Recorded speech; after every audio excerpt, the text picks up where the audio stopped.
Hey everyone, this is Mott. This is the PentaCraft server, and welcome back. We're here at spawn, and there have been some changes. Like I said in the last video, we're just doing occasional update videos. At least just on this server we are.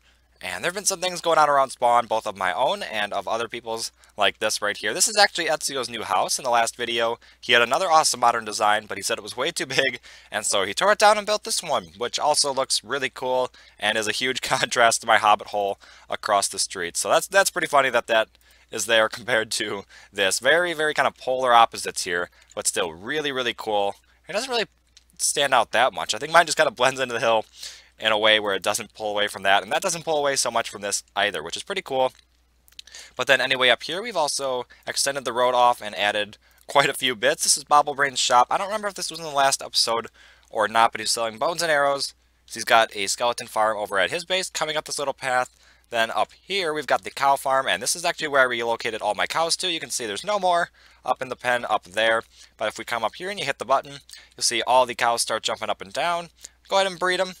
Turn that off, and then all the babies shoot down into the water stream. Come over here, and when they grow up, you can hit that, the lava comes out, and then we'll go back in. They're all going to burn to death, and then the drops will come out into here. And then occasionally a baby gets stuck in here, and then they'll grow up, so I just left this gap here to kill it with your sword. And then again, the drops go through the water, into the hopper, and right back into this chest. And coming out here, right across the street, I worked on a tree farm, and this is actually where most of the time went, that one being a little bit smaller of a project. And actually had help from Ezio on that one, so thanks to him for getting all the cows in there. He helped breed them up there and then move them over here, which was actually kind of a pain, and I fell in the hole quite a few times without ender pearls, so that was quite a pain. But anyway, then this tree farm is really simple.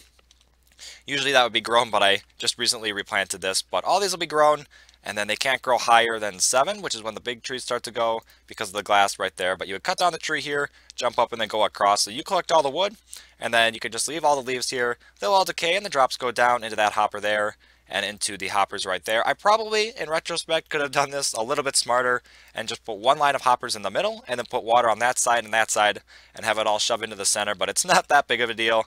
Anyway, then all those hoppers lead down over here into the collection room, and this is where they'll go. There's a few saplings in there right now, but you also, if you're using oak trees, get apples, which is pretty cool. And this was probably excessive even with the second chest, because that's a lot of saplings to be able to fill up. But then anyway, across the street from there then, there's another project I worked on. This was actually just right at the end of last episode. I didn't actually catch it, but I had started working on it. And then I made this area look just a little bit more natural. Kind of the same feel as we've got over at my house, except done in a little bit different way. I didn't really use many vines over there, where I try to get the vines growing way over and kind of use some overgrowth of the leaves up here, hid some glowstone back there, and then just made it a really cozy feel for the enchantment table with a few of the anvils on the side. And I also brought over something from Season 1 of PentaCraft because I built the enchantment room at spawn there as well. And we've got the redstone blocks behind the iron bars. So same thing over on Season 1, which was pretty fun. And then I've got this here, just kind of mixed path, not a whole lot going on there. And then coming up here, this is Anime's little village here. Apart from this, and I'll get to that in a second, but he's been working on some stuff. I don't know how long that's staying there. I think he's got plans to do something else. I'm not entirely sure. But then he's been working on his little Asian village here, and he's been adding other houses to it as well. I'm not going to go through that whole thing. I'll probably wait a little bit longer until we get like a whole village going on here and start to, kind of like garden it up. I think I was talking to him earlier, and possibly might be working on him with that.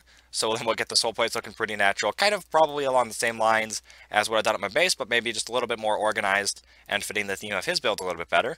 This here, and I know I'm not spoiling anything because I just saw the video Parker released, and he did this house here. Obviously not done yet, but it's got a really nice shape to it. I really like the front of this, and it lines up with the road really nicely. If we go in there, I don't think there's much except for a bed on the second floor. Yeah, that's all that's up there. So anyway, really excited to see where this goes, because this, like I said, I don't know exactly what you would call this, if it's cottage or maybe kind of ranch style. I don't really know actually, but still pretty cool. And then coming up here, this is the project that I was just recently working on, and I'm not actually done yet. And then we've got the pumpkin and melon farming towers. These are by Izuma. I've built these on just about every world I've played in because they are so useful and really pretty efficient. If we go down here, they're not hooked up to storage yet, but this is where all the drops will come through. And actually, if we hop up here, nope, maybe. Can we? Probably not. Okay, well, same thing on the other side on top of that hopper. There's going to be hoppers here that link up with that, and the storage is across the street. We'll get to that in a second, but this is a hopper timer that's obviously not operational yet.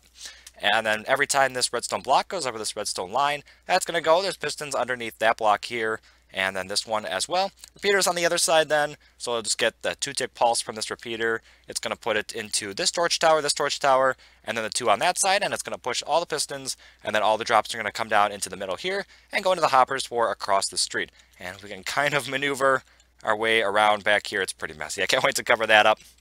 We're going to get rid of the buttons as well when this is done.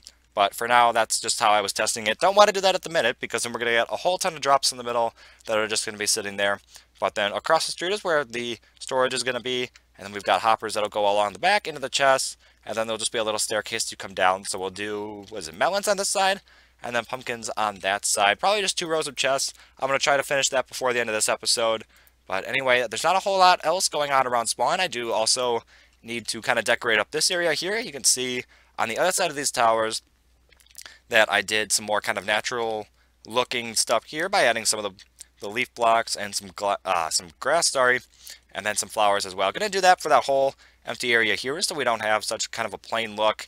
And then that carries also over here. A little bit of terraforming actually on this side, because this used to be just a hill. We just cut right through it. And so I think the sheep farm might have actually been on a hill as well. So same thing over here, and then same thing I've kind of done over here. Although here it's just kind of all over the place, and here it's a little bit more random and a little bit more kind of sectioned off. So I just spammed down a little bit of bone meal there, a little bit there, a little bit there, just kind of in different places, and then left different regions. It was just something different I was trying. I think it worked pretty well. And then we hid jack-o'-lanterns under here. The goal is to have most of spawn lit up so that nothing can actually spawn around here. We're getting lots of mob spawns around here, which was very, very no bueno. And this is kind of my solution to it. Just kind of hiding it naturally, and we do need more under there as well.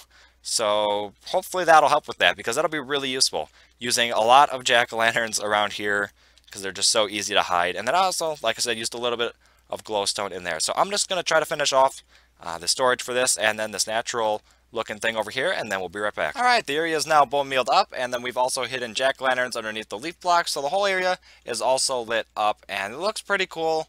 And there's plenty of hidden lighting. You can't really see it unless you walk right over it.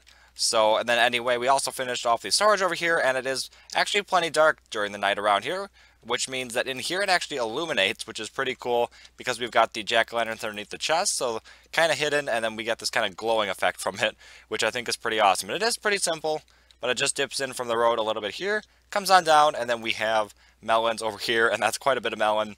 And then over here we've got the pumpkins, which is just over 2 stacks as well. So this is actually operating pretty quickly.